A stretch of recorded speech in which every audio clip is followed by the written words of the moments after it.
Hi. Jagan గారికి కొత్త పేరు పెట్టిన నారా లోకేష్ గారు. జగన్ గారు వచ్చేసి ఎప్పుడు బెంగళూరు, హైదరాబాద్ అలాంటి ఊళ్ళు తిరుగుతూ ఉంటారు కాబట్టి ఆయన పేరు బెంతా హై అనే పేరు అయితే పెట్టినారు.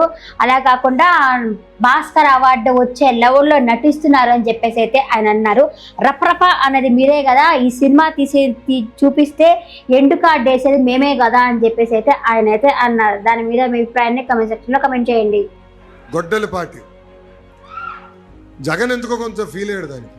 ఆయన అడుగుతున్నా, రపరప అనింది ఎవరబ్బా? రపరప అని ఎందుకు భయపడుతున్నావు భయ్? ఆనాడే చెప్పా, సినిమా మీరు తీస్తే ఎండ్ కార్డ్ వేసే బాధ్యత మా పసుపు సైన్యాందని.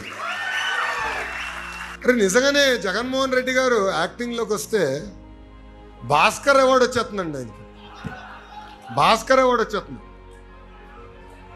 ఎంత అద్భుతంగా నటిస్తాడంటే అసలు నాకే ఆశ్చర్యం వేస్తుంది. ఆ నటన చూస్తే నాకే ఆశ్చర్యం వేస్తుంది. ఎట్లుంటాడో మనం చూస్తున్నాం కదా. బయటేమో ముద్దలు పెడతాడు, లోపలేమో చిన్నాన్ని లేపేస్తాడు.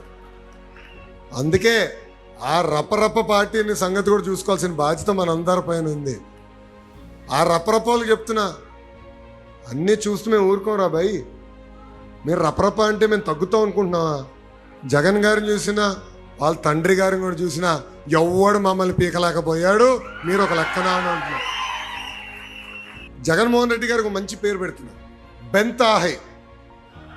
బెంతాహై 3 రోజులు బెంగళూరులో, 1 రోజు తాడేపల్లిలో, 3 రోజులు హైదరాబాద్లో. అందుకే ఆయన జగన్మోహన్ రెడ్డి అన్నది బెంతాహై అన్న ముద్దుగా మీరు పిలవండి, బెంతాహై. ఇంకా మన నియోజకవర్గంలో ఒక లేడీ సింగం ఉంది.